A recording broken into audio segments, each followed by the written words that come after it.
Hello प्यारे दोस्तों, कैसे हैं आप सब। आपने सही थंबनेल देखा है। आज का हमारा टॉपिक है पाटलिपुत्र वैभव।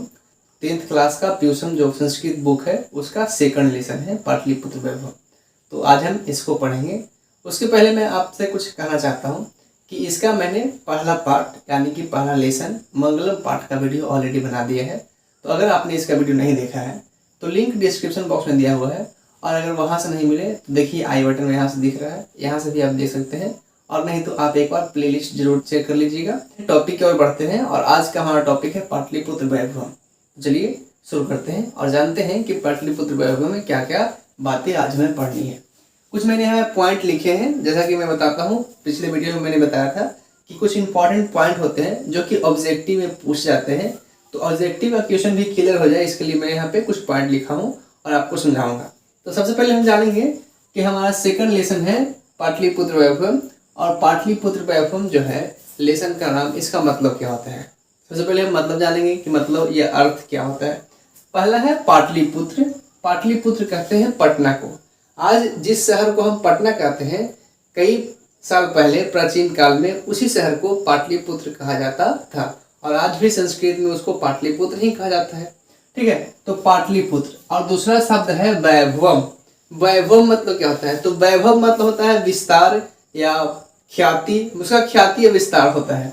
तो पाटलिपुत्र का विस्तार या पाटलिपुत्र का जो है वैभव जानेंगे, इसी को नाम दिया गया है पाटलिपुत्र वैभव। और इस लेसन में कुछ पॉइंट है, कुछ हिस्ट्री इसका बताया गया है। तो पहला पॉइंट इस प्रकार से है, समझते हैं। पहला बात तो ये कहता है बिहार की राजधानी पटना है, ये हम सबको पता है। ठीक है, बिहार की राजधानी पटना, और यह हमेशा से ही अपने महत्व को धारण किए हुए है। हमेशा से जो है अपने महत्व को धारण किए हुए, हमेशा से एक महत्वपूर्ण शहर रहा है पटना। मैं आपसे एक रिक्वेस्ट करूंगा, पूरा करेंगे ना, बहुत ही सिंपल है। मैं आपसे एक रिक्वेस्ट करता हूँ कि जो भी पटना से आप वीडियो देख रहे हैं, प्लीज नीचे कमेंट कीजिए कि मैं पटना से हूँ, और साथ में अपना नाम भी जरूर लिखिएगा। ठीक है, ताकि मुझे पता चले कि पटना से कौन कौन देख रहे हैं। ठीक है, आगे बढ़ते हैं। तो बिहार की राजधानी पटना है और यह हमेशा से अपने महत्व को धारण किए हुए है। दूसरा पॉइंट कहता है कि पटना का इतिहास 2500 वर्ष पुराना है। 2500 वर्ष पुराना है। यह ऑब्जेक्टिव क्वेश्चन में पूछा जा चुका है पहले से ही, इसलिए आपको इसको नजरअंदाज बिल्कुल नहीं करना है। इंपॉर्टेंट है और एग्जाम में पूछा ही जाता है। तो ऑब्जेक्टिव क्वेश्चन जो है बहुत इंपॉर्टेंट है कि पटना का इतिहास कितने साल पुराना है। तो 2500 वर्ष पुराना है, या 2500 कह सकते हैं, या 2500 कह सकते हैं। तो जैसा आपको अच्छा लगे आप इसको बोल सकते हैं। पटना का इतिहास 2500 वर्ष पुराना है। आगे है कि विदेशी यात्री मेगास्थनीज। बहुत सारे विदेशी यात्री जो है हमारे भारत में आए थे और पढ़कर यहाँ से गए हैं। जब नालंदा विश्वविद्यालय था तो उस समय की बात है। तो उस समय कहता है कि विदेशी यात्री मेगास्थनीज, फाहियान, हुएनसांग और इदिसंग, ये चार विदेशी यात्रियों का नाम जो है हमारे लेसन में दिया गया है। तो ये 4 यात्री, और लिखा हुआ आदि, मतलब कि इनके अलावा और भी बहुत सारे यात्री आए थे, लेकिन इन चारों का उल्लेख जो है इंपॉर्टेंट रूप से दिया गया है। तो पटना का वर्णन अपने अपने ग्रंथों में किए हैं। हुआ यूँ था कि जो भी विदेशी यात्री भारत में आए शिक्षा प्राप्त करने के लिए, चाहे किसी भी कारण से, तो उन्होंने भारत को देखा। तो पटना में भी आए थे, तो पटना को देखा, वो अपने देश लौट गए और वहाँ अपना एक किताब लिखे जिसमें भारत का या पटना का जिक्र किए। तो उसी का यहाँ पर दिया गया है कि विदेशी यात्री मेगास्थनीज, फाहियान, हुएनसांग और इतिसंग ने आदि ने पटना का वर्णन अपने अपने ग्रंथों में किया है। ठीक है, और ये ऑब्जेक्टिव क्वेश्चन पूछा गया है कि विदेशी यात्री कौन था जो पटना का वर्णन किया है। तो ये चारों में से जो भी ऑप्शन दे आपको उसको टिक कर लेना है। ठीक है, बहुत ही सिंपल है, लेकिन जो भी पॉइंट लिखा है मैंने यहाँ पे वो इम्पोर्टेंट पॉइंट ही है, तो आपको विशेष कर इसको याद करना है। ठीक है, आगे बढ़ते हैं। यहाँ पे इतना ही पॉइंट है, जो भी मैंने लिखाया है इंपॉर्टेंट पॉइंट इतना ही है। और ये पॉइंट मैंने कहाँ से लिया है, तो मैंने पिछले वीडियो में भी बताया था कि जो बुक होता है, बुक के जस्ट ऊपर ही, जैसा कि आप देख पा रहे हैं, बुक के जस्ट ऊपर ही कुछ पॉइंट लिखे होते हैं। उसी पॉइंट को मैंने हिंदी में यहाँ पे लिखा है। ठीक है, और फिर उसके बाद बढ़ते हैं आगे लेसन की ओर। तो लेसन शुरू करने से पहले एक बहुत ही अच्छा श्लोक दिया गया है और श्लोक से जो है लेसन को शुरू किया गया है। तो श्लोक कौन लिखे हैं जान लेते हैं थोड़ा सा उसके बारे में। एक दामोदर गुप्त नाम के कवि थे, दामोदर गुप्त, और उन्होंने कुटनीम ताख्य नामक काव्य लिखा है। कुटनीम ताख्य नामक काव्य लिखे थे। कि इसके लेखक कौन है? तो दामोदर गुप्त। ये ऑब्जेक्टिव क्वेश्चन में पूछा जा चुका है कि कुटनीम ताख्य के लेखक कौन हैं, तो आपको जवाब देना है दामोदर गुप्त। या फिर ऑब्जेक्टिव क्वेश्चन उल्टा करके पूछेगा कि दामोदर गुप्त ने कौन से पुस्तक या ग्रंथ की रचना की है, तो कुटनीम ताख्य। ठीक है, कंफ्यूज बिल्कुल नहीं होना है, आपको सही जवाब जो है देना है। और इन्होंने अपने ग्रंथ में या अपने काव्य में क्या लिखा है, तो एक अच्छा सा श्लोक लिखा है। पहले हम श्लोक पढ़ेंगे और साथ में आपको इसका हिंदी अर्थ बताएंगे। तो श्लोक इस प्रकार से है।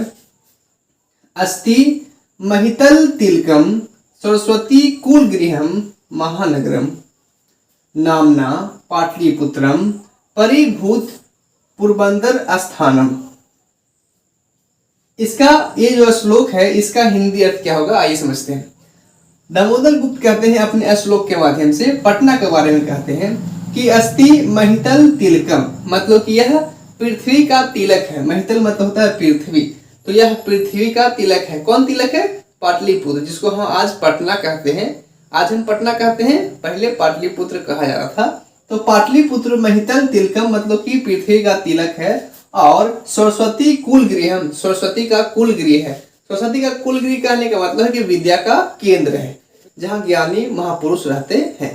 ठीक है, तो जहाँ सरस्वती कुलगृह है उस महानगर को कहा गया है। ठीक है, मतलब पटना के बारे में बताया गया है। एक बार फिर से पढ़ लेते हैं। अस्ति महित तिलकम सरस्वती कुलगृहम महानगरम, मतलब कि पृथ्वी का तिलक है और सरस्वती का कुलगृह है यह महानगर। नामना पाटलिपुत्रम परिभूत पुरबंदर स्थानम, और यह जो पाटलिपुत्र है वो पुरबंदर स्थान है। पुरबंदर स्थान मतलब होता है कि स्वर्ग जैसा, स्वर्ग जैसा सुंदर है।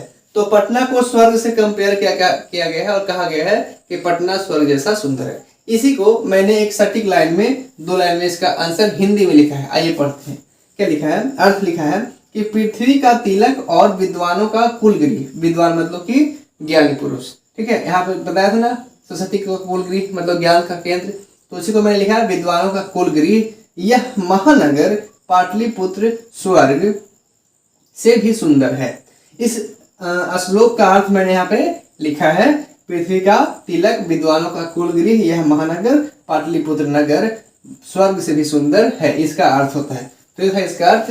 आइए थोड़ा सा रिवीजन कर लेते हैं क्या क्या मैंने अभी पढ़ा है, उसके बाद हम आगे लेसन की ओर बढ़ेंगे। तो पहला पॉइंट कहता है कि पटना जो है बिहार की राजधानी है। दूसरा पॉइंट कहता है कि पटना का इतिहास 2500 साल पुराना है। और तीसरा पॉइंट कहता है कि यहाँ बहुत सारे विदेशी यात्री आए और उन्होंने पटना का जिक्र अपने अपने किताबों में किया है। और चौथा पॉइंट है कि दामोदर गुप्त नामक कवि ने कुटनीम ताख्य ग्रंथ का रचना किया है। तो ये पॉइंट जो है ऑब्जेक्टिव के लिए बहुत इंपॉर्टेंट है कि श्लोक है जिसका हिंदी अर्थ है कि पृथ्वी का तिलक कौन है, तो पटना है। ऐसे ऑब्जेक्टिव क्वेश्चन में पूछ दे कि पृथ्वी का तिलक कौन है, तो पटना है। सरस्वती का कुलगृह कौन है, तो पटना है। स्वर्ग से सुंदर कौन है, तो पटना है। ठीक है, पटना सब कुछ पटना ही है। ठीक है, तो ये था इसका स्टार्टिंग पॉइंट। और आइए अब हम शुरू करते हैं लेसन। लेकिन उसके पहले हम चाहेंगे कि आप इसको उतार लीजिए, स्क्रीनशॉट ले लीजिए ताकि आप कॉपी में उतारें और फिर आगे बढ़ते हैं। ठीक है, चलिए आगे बढ़ते हैं। और जैसे ही हम कुछ आगे बढ़ेंगे तो हमें पढ़ना होगा गौतम बुद्ध के बारे में। ठीक है, गौतम बुद्ध पाटलिग्राम नामक गांव में आए थे। यह पाटलिग्राम नामक गांव वही गांव है जो बाद में चलकर पाटलिपुत्र बना, जिसे आज हम पटना के नाम से जानते हैं। तो जब गौतम बुद्ध पाटलिग्राम नामक गांव में आए थे उस समय वहां के लोगों ने गौतम बुद्ध की बहुत सेवा की थी।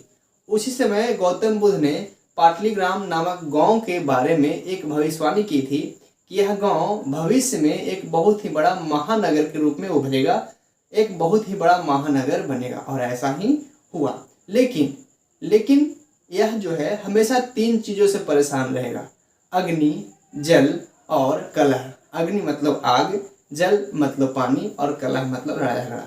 तो लड़ाई झगड़े से हमेशा पीड़ित रहेगा, ऐसा गौतम बुद्ध ने कहा था। और ये बहुत ही इंपॉर्टेंट क्वेश्चन भी पूछा जा चुका है, या बार बार पूछता है कि गौतम बुद्ध ने पटना के बारे में क्या कहा था। तो यही बात आप लिख दीजिएगा। ठीक है, आगे बढ़ते हैं।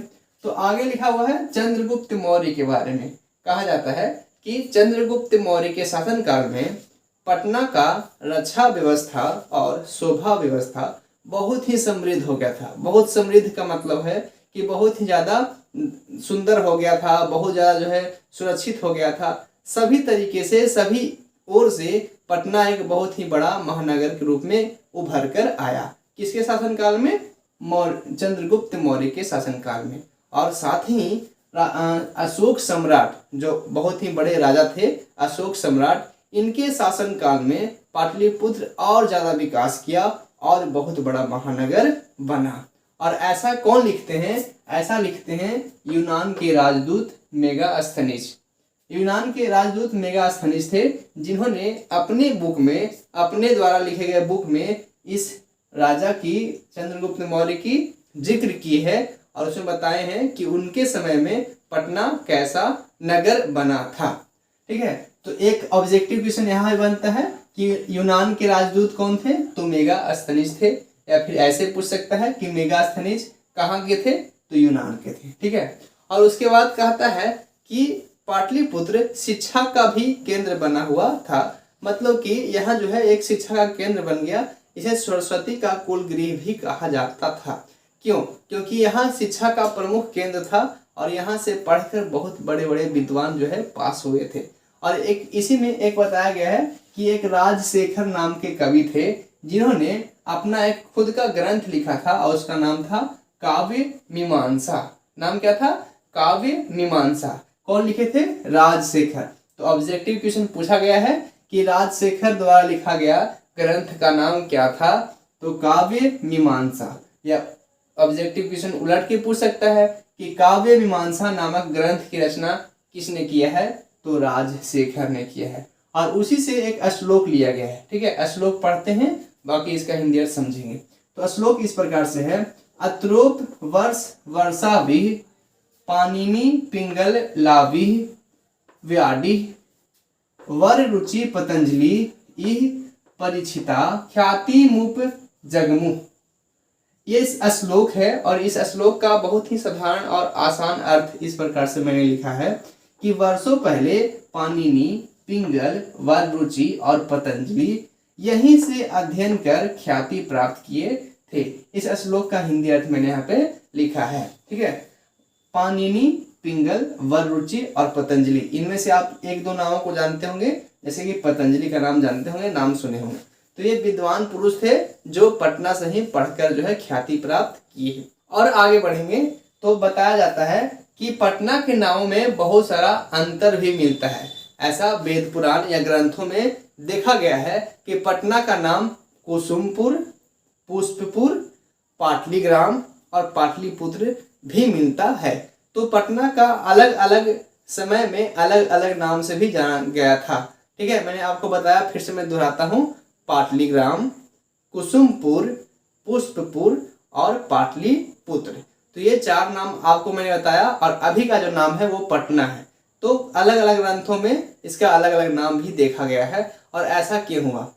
पाटलीग्राम जो गांव था उसके आसपास पाटल नाम के पुष्प का बहुत ज़्यादा उत्पादन होता था।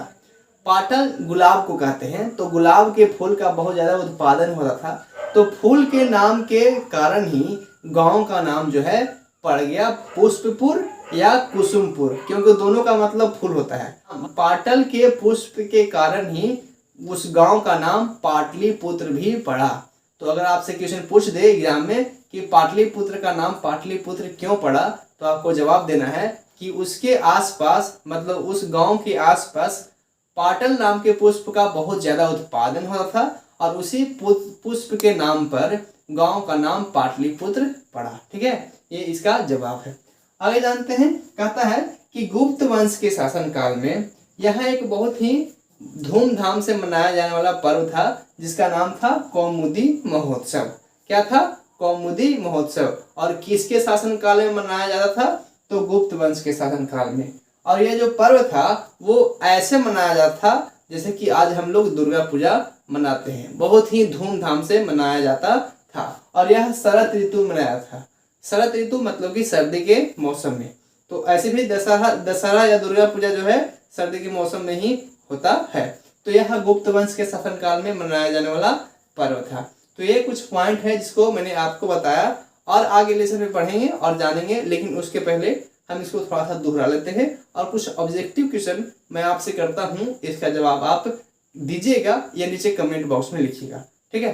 तो पहला क्वेश्चन आपके लिए, गौतम बुद्ध ने पाटलिपुत्र के बारे में क्या कहा था, ये बताइए आप। हाँ, आप ही से पूछ रहा हूँ।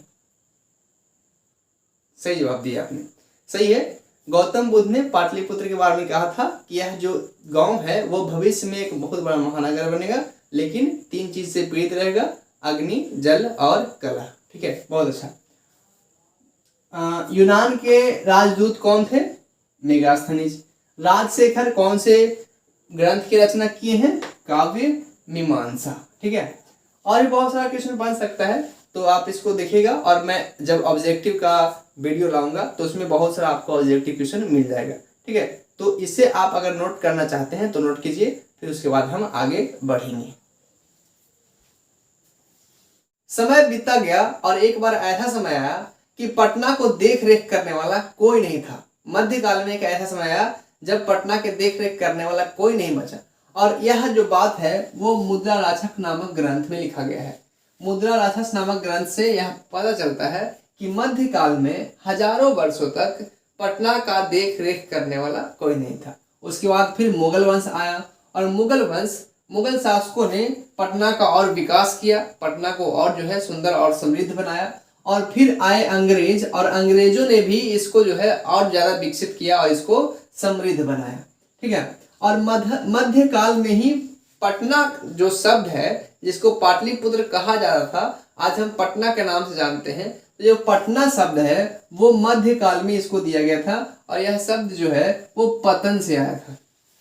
पतन शब्द से पाटलिपुत्र का नाम पटना कर दिया गया, और आज हम पटना के नाम से ही जानते हैं। तो ऑब्जेक्टिव क्वेश्चन ऐसा पूछा जा चुका है कि पटना शब्द जो है किस शब्द से बना या किस शब्द से आया, तो आपको याद करना है या आप जवाब देना है पतन शब्द से। उसके बाद एक बहुत ही इंपॉर्टेंट पॉइंट है कि पटना में एक देवी है जिसका नाम है पालिका देवी या पटन देवी। कहा जाता है कि पालिका देवी या पटन देवी जो भी कहें, इनका बहुत ही महत्व है वहां पे। इनकी कृपा से ही पटना एक समृद्ध नगर है, और इनकी सुरक्षा जो है पटन देवी के हाथ में ही है। ऐसा माना जाता है कि पटन देवी की कृपा जो है पटना पे है।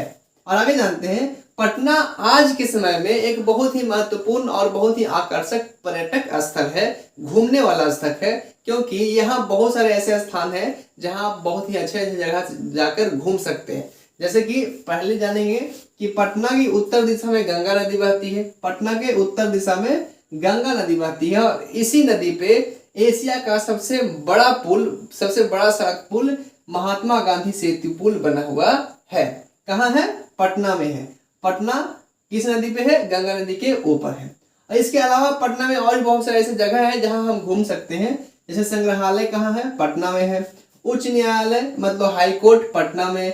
सचिवालय है पटना में। गोल घर जिसको अंग्रेज बनवाए थे, तो गोल घर है पटना में। तारामंडल है पटना में। जैविक उद्यान है। मौर्यकालिक अवशेष है। महावीर का मंदिर है। इसके अलावा पटना में एक बहुत ही इंपॉर्टेंट चीज है, और वो है गुरु गोविंद सिंह के जन्म स्थान पे एक गुरुद्वारा बनाया गया है। गुरु गोविंद सिंह सिखों के 10वें गुरु थे, और उनका जन्म पटना में हुआ था।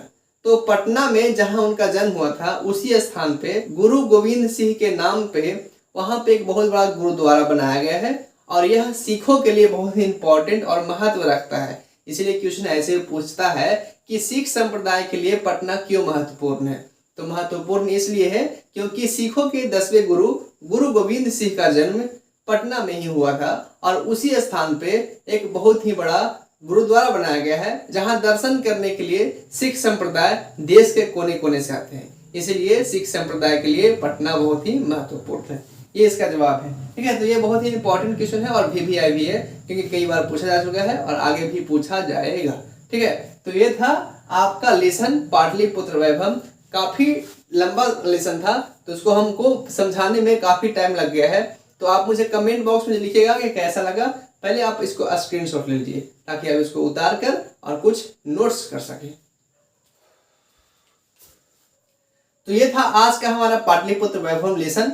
मैंने लेसन को पूरी अच्छे से समझाया है आपको और कुछ पॉइंट भी लिखे हैं ताकि आपको लिखने और समझने में कोई दिक्कत ना हो, हेल्प मिले। तो वीडियो कैसा लगा आप मुझे कमेंट बॉक्स में जरूर लिखिएगा। और हाँ, मैं जानना चाहूंगा कि कौन कौन पटना से है या पटना कौन कौन घूमने गए हैं। आप मुझे कमेंट में अपने नाम के साथ जरूर लिखिएगा, ठीक है।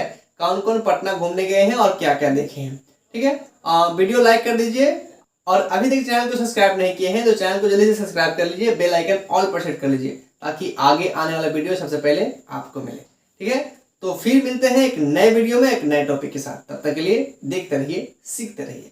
बाय बाय, जय हिंद।